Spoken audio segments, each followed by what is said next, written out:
it was sticking out like out here, and right here the sun was in my face, and sure enough, bam, hit. It's just gonna be the base for the loft, and as you can see that, so that's probably enough room for that. Whoa, is that a big old fish in there? Oh man, I better check this out.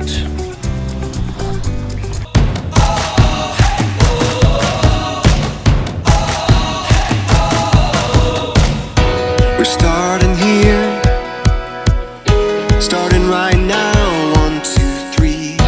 We breathe it in. We feel our hearts, they're pounding, rising up to feel the fire dance wild through our veins. We take a chance, no, we'll never be the same. Giving it all we got, giving it all. Giving it all we got. Oh, climbing up to the top of the world. No fear, we're gonna make it. Everything we want is ours. Whoa. Hey guys, how you doing? How you doing? Craig here. Don't be alarmed. Just another injury. I was my wife told me my big swing here was broken, out of whack or whatever, which I found that the bottom was, it's not termite rot, but it's just, I think, water from wet and being over here under the trees. So, and I hadn't really taken care of it since we bought it. So I thought I would, well, what I did was I put 2 pieces of wood here. I put another one there, shorted up so where it don't move anymore. So that's really good. And the swing works fine. The swing worked fine, but it was unstable. This thing was going and we didn't want that now, did we, Craig? No, we didn't. Especially if you have a couple people sitting there. But it's real strong now. It ain't going nowhere. But what I thought I'd do is I'd put another do a little sanding. So I busted out my belt sander and my vibrating sander, and yeah, so I sanded it more, and now I'm going to put fresh coat of lacquer on there. But yeah, so what I did was I'm walking through my side entrance to my shop here, and I had this freaking piece of metal. Oh, it was sticking out like out here, and right here the sun was in my face, and sure enough, bam, hit that thing. So I went and got the rag, stuck it in the end, and also just pushed that thing back. But yeah, come on, man. But I didn't want to clean it out. I just figured I'd let the blood kind of push itself out and push out any bacteria. You know, there is something to bloodletting, right? Anyway, I gotta do some lacquer, and I figured, maybe the overspray of the lacquer will seal up my cut. But I did have all my pieces soaking. The thinner has dried since the last time. I had that in about a half a glass of thinner. Make sure my sprayer kept in good shape. But I might have to wipe my forehead. I think I'm dripping. Mixed with sweat.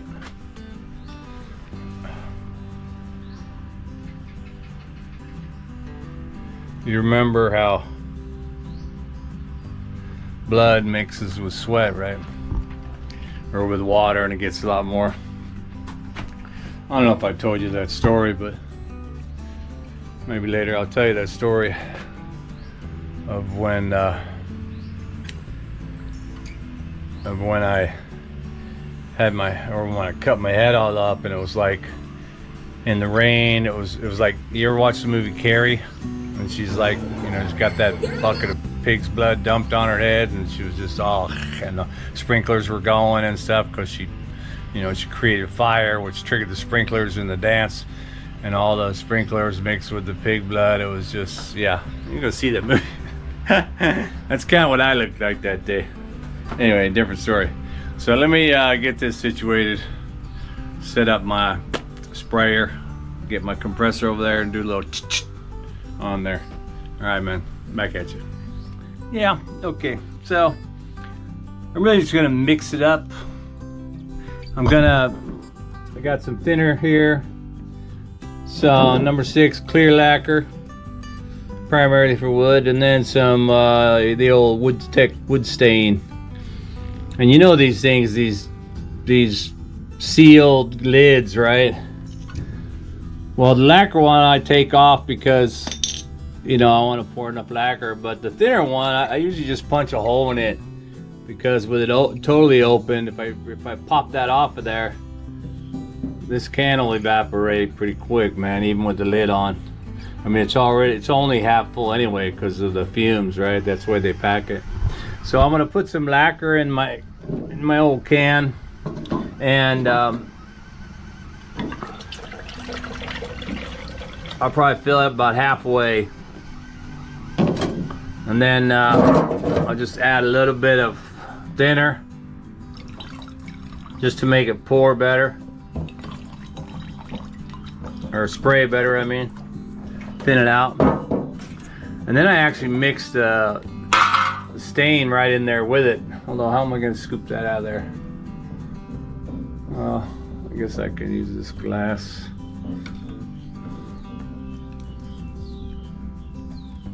And that's probably about it too.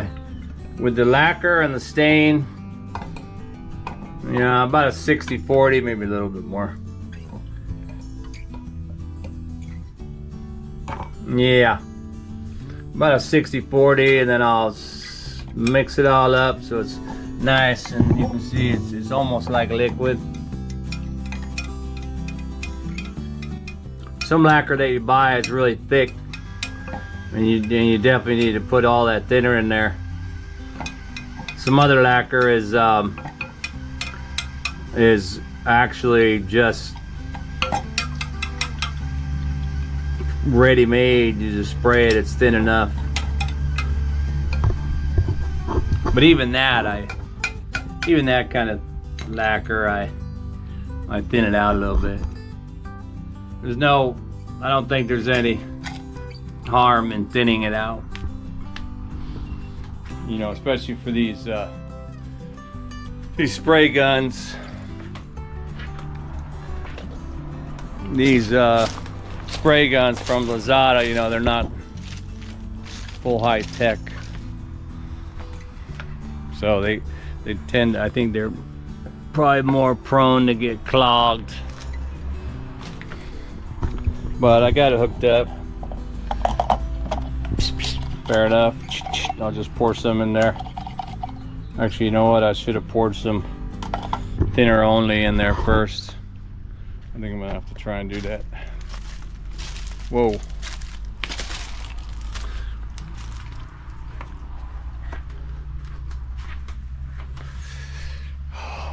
What am I gonna use now? I don't want to use that glass. I'll use this cup. Clear cup. It was a beast getting this cap off of this wood stain, even with a screwdriver. It's so thin.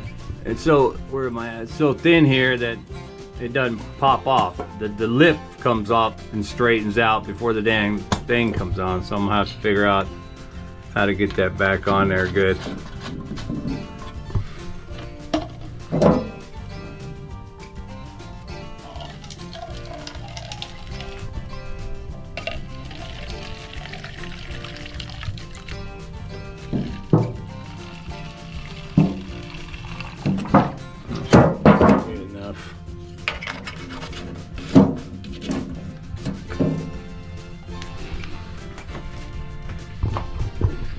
I'll plug my compressor in.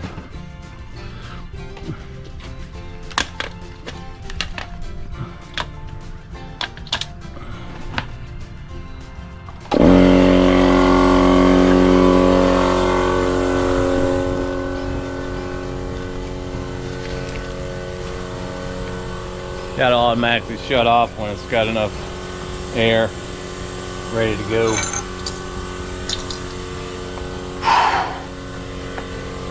Oh man. Yeah. Well, here I sit rocking it. Get it?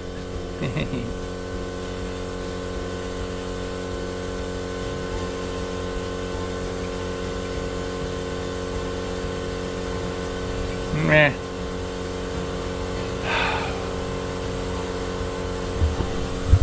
Still want to do something with this area, you know.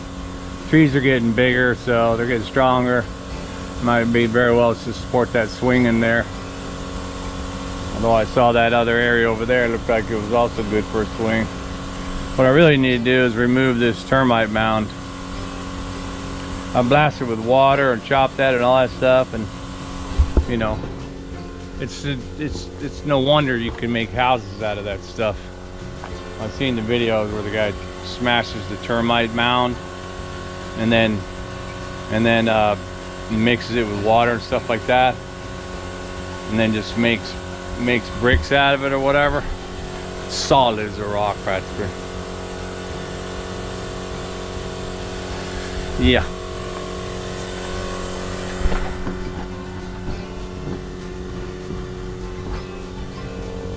Let's set this down here, man.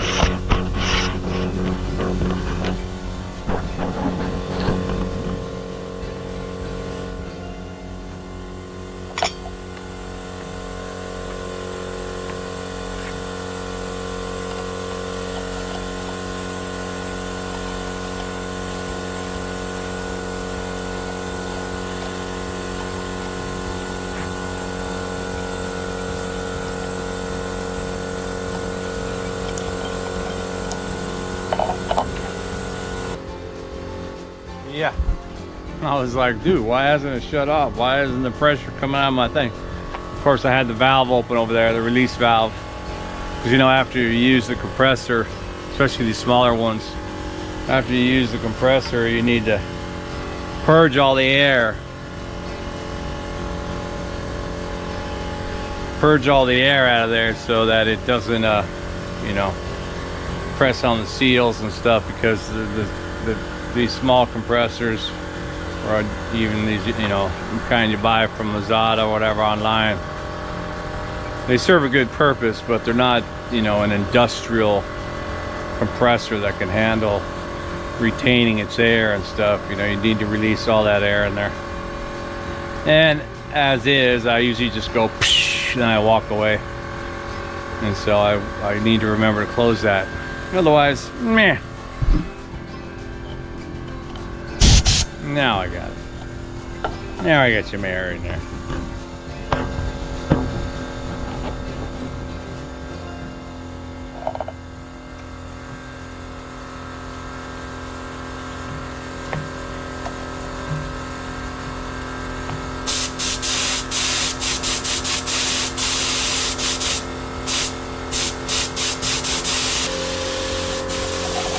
There you go.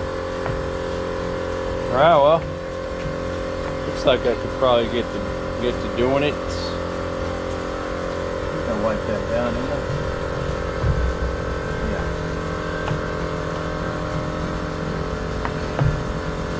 Pour some of my magic solution in there.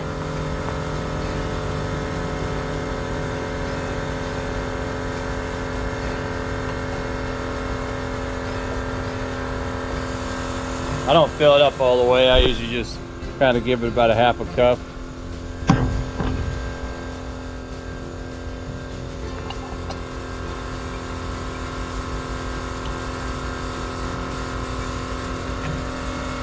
I'm gonna go on this side. I'm gonna go on the back side and spray out that way so I don't cover my house with it. And yeah.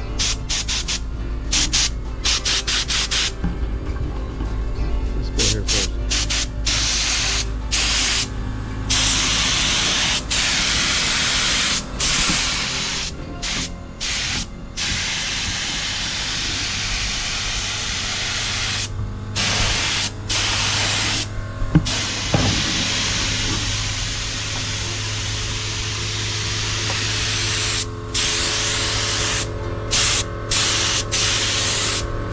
I'm not painting the car, so you know, I'm not worried too much about it being perfect.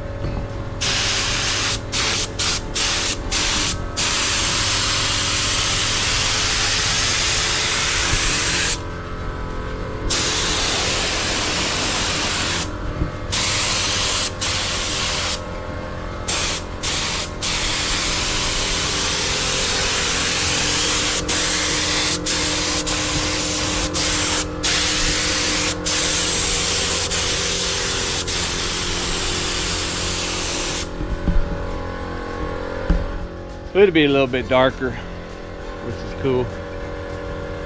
All right, I gotta put this down, man. Whew. All right, let's check it out when it's done. Get back at you. Alrighty. Actually, I forgot to take my glasses off, so now I have a nice coating of lacquer on my glasses, I'm sure. Anyway. Yeah. Nice.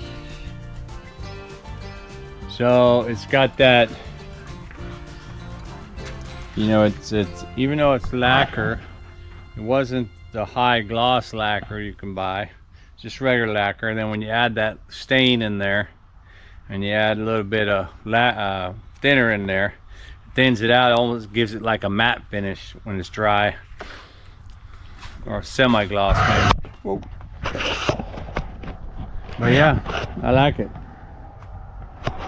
I think I did a good job. Right on my bench. Where's my? I can't even see the damn thing.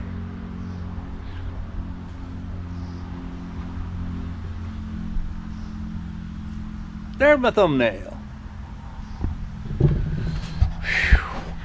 Man. Oh, looks like my mother-in-law's here.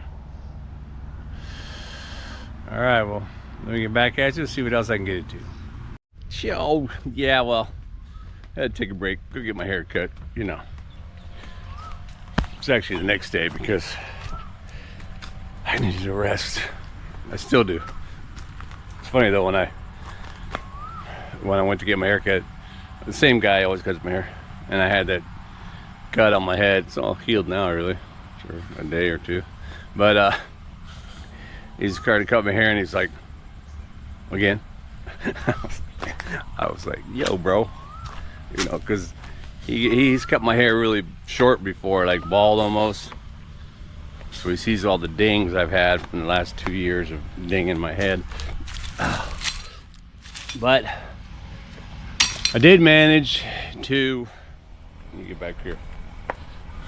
I did manage to put up, boom, all 3 of my A's on my frame. Oh, got them all welded in place, and I also put, well, these are just kind of in place, which is going to be the base for the loft. And as you can see that, so that's probably enough room for the loft. You know, that's like 9 feet or more, I think, from top to bottom. It's got a little bit of a square at the corner, so it's not straight to the corner. The stairs will be over here on this side.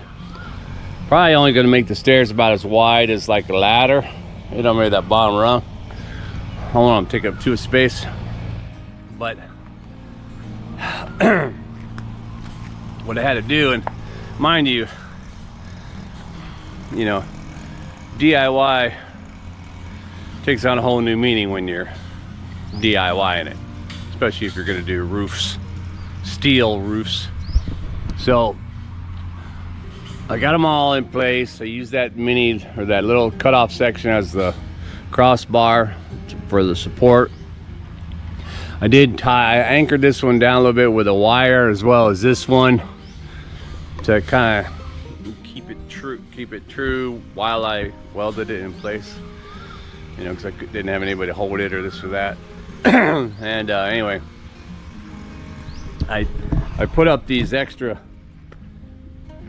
long ones. That second one's just sitting there for right now, but I put them up on the outside. I'm probably gonna weld it about a little bit up here just so I can use those, you know, leftovers, right? That's what this is all about, right?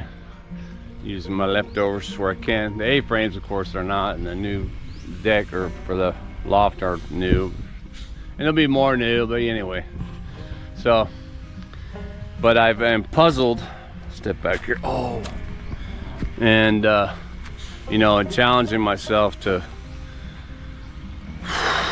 put all the bars up in place, you know, by myself, because they're, you know, this is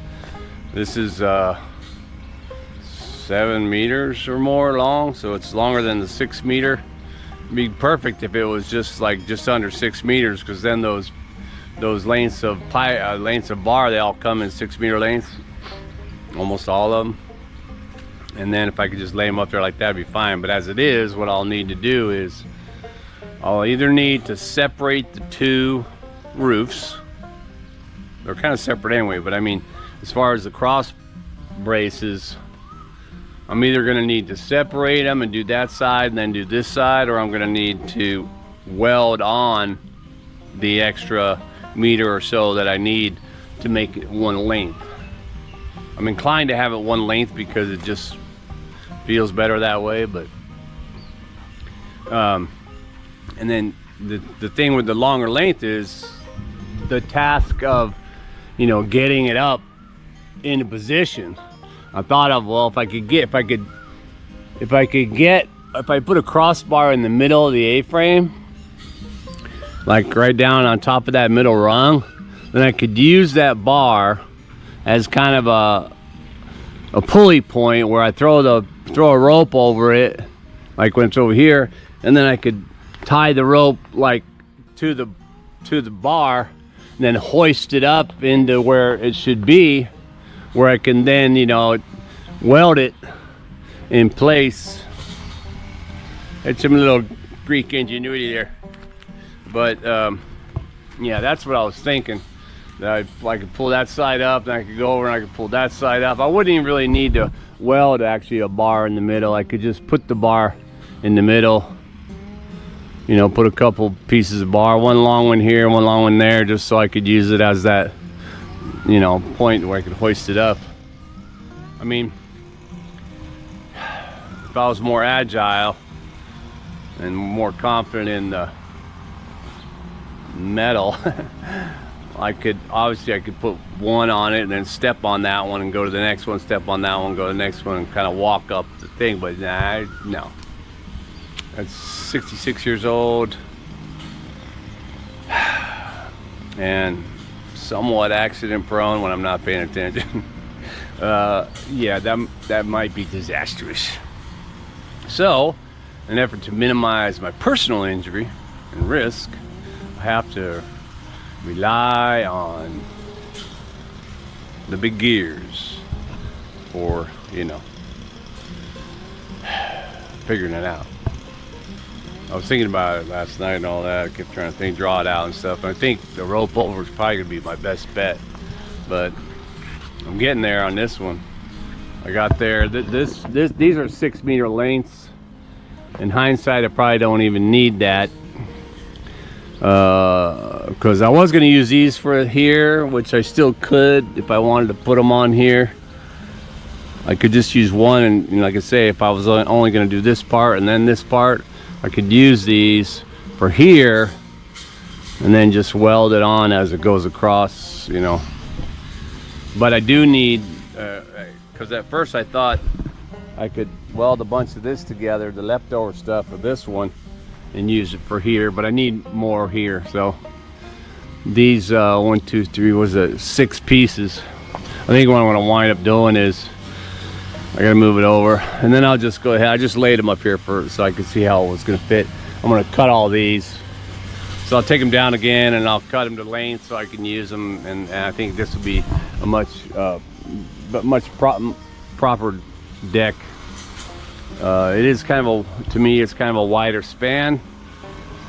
It will support it, but I think I still am gonna wind up welding, you know, like from here across here, and then maybe have one down post in the middle. just, you know, it won't be too obnoxious. Maybe I can use that as some kind of mini focal point inside this when it's done. Put something around that post or something, you know, hang something on there, maybe a place where you can hang clothes or a coat or something. So yeah, give it a little bit more support for those heavyweights that might want to go up there. But yeah, man, let me know what you think of my A-framing. I like it. I didn't. Oh, wait a minute.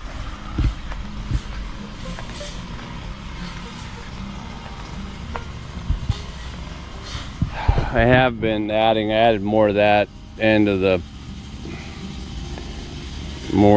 end of the sidewalk there, which I'm still gonna take more out of here to add to that. I think that's a little better. My wife's over there bush cutting. You can probably hear her, you know, picking up rocks and the occasional bam into my truck. I'm just waiting for the tush, which is the shattering of a window. And yeah, actually she was bush cutting when we first moved in, not too long after. She was bush cutting on the back of the kitchen.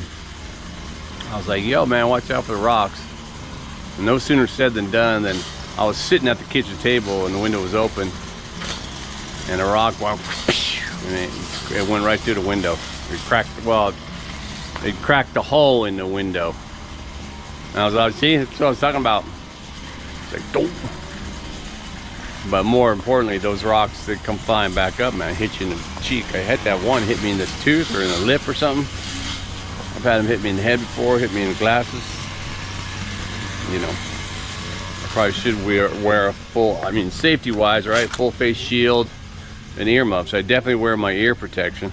I usually have my cloth mask on and my other glasses, but she won't put the earmuffs on, so you don't get it. Anyway, what else I'll show you guys? Oh, I remember I took delivery on a couple of things from Lazada, and they sent the 2 different times. They sent, well, the first time was the lights. If you remember from the previous video, I got the 2 lights, and one of them was the battery was on the outside or whatever.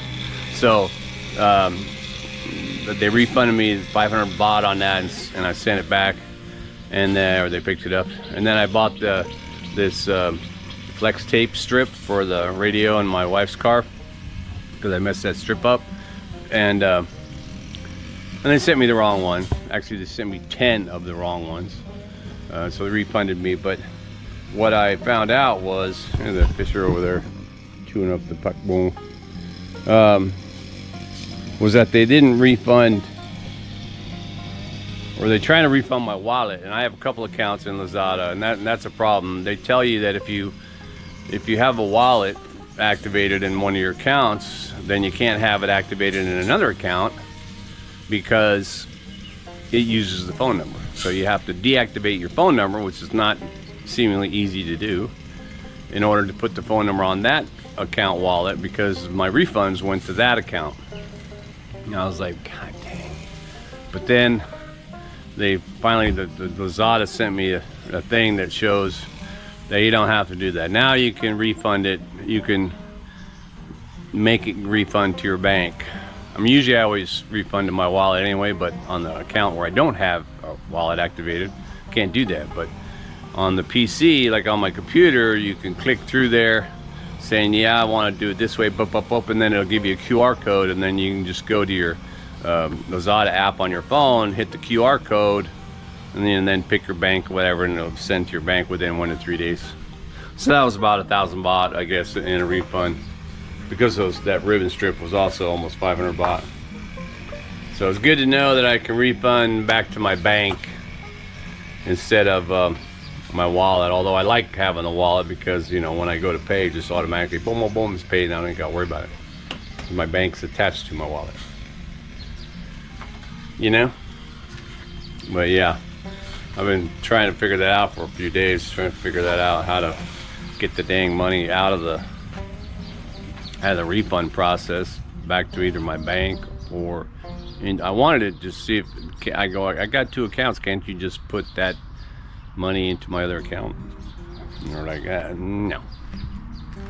Fine.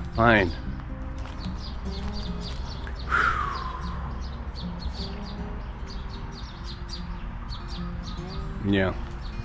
Had a big concert last night over across the street in the farm. You could actually see it probably right through there, but we went over there, walked over there. It was a big, very popular concert. Really cool because it's in the farm, you know. The guy's got the farm chemical company over there, so he's got a little bit of a bula on the cash flow, and it had huge stage, massive performance, very cool. Well, what's not cool, I'll show you, is on this bush cutter. My other one, this is a 4-stroke. The one I got my wife's using is 2-stroke. The shaft has been. The shaft just stopped, so it's either stripped or disengaged. So I got to take that off. Fortunately, I have, and this is, I don't know if I mentioned this before for you guys who buy these bush cutters off of Lazada, and probably any tool for that matter, but these bush cutters, you would be best suited to buy that pack of, to buy a tub of, you know, of lithium grease, you know, bearing grease, so to speak, white or otherwise, and before you use this thing, you know, spin out the shaft, load it up with that grease on both ends of the teeth, and put it back together. That'll help. And they didn't pick, these are the strips that they already refunded me for, and I already got the money for, but they haven't picked them up.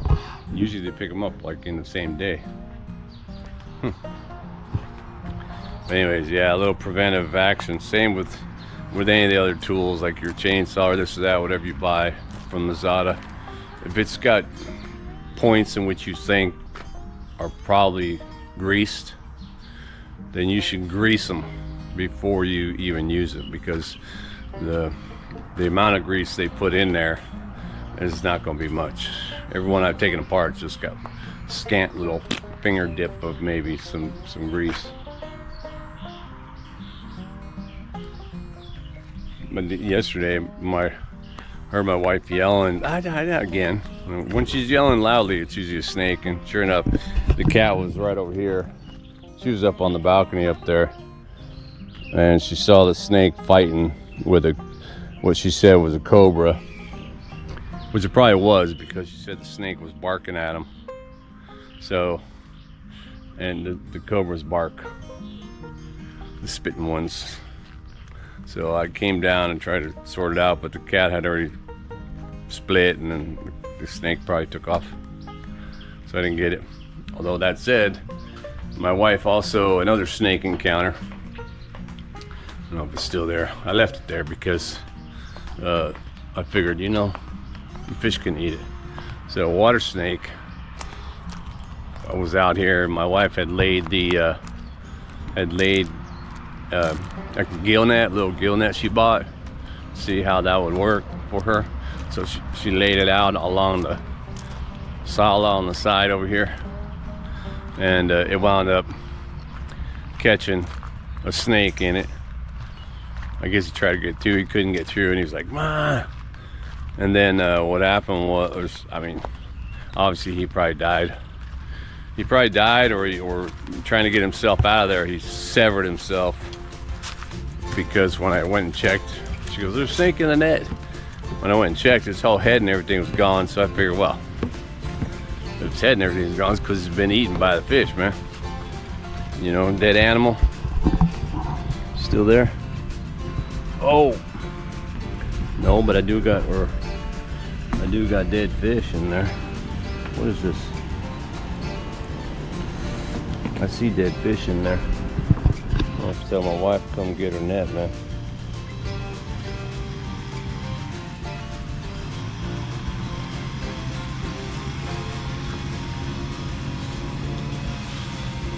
See that?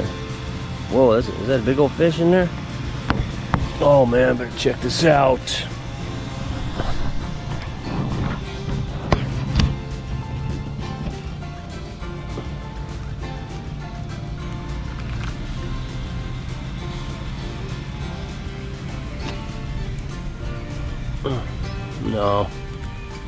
that little fish.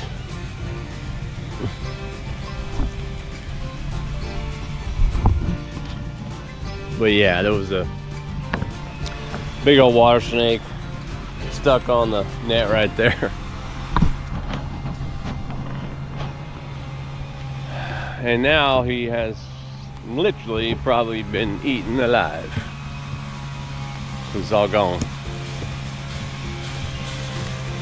When they die, they'll get, you know, they suck up even more water. I think there's, you know, maybe because of the nature of the fish, the way, because it's a water snake, it's able to regulate the amount of water that's inside it, and like that. That's how it's able to stay under the water and live in the water half the time and all that. But when it dies in the water, that thing turns off, and the snake can get like 3 or 4 times the size and girth, which really is just nothing but meat tenderizer for a snake. So easy for them big old giant catfish in there. We got the Mekong in there and some of the other fish in there just to eat them up. Did pick bananas. My wife's sisters come up. They just left to Bangkok with a couple boxes of these babies. They're still in good shape. These are the smaller ones. I guess I get to keep the smaller ones. We ate a bunch of them though.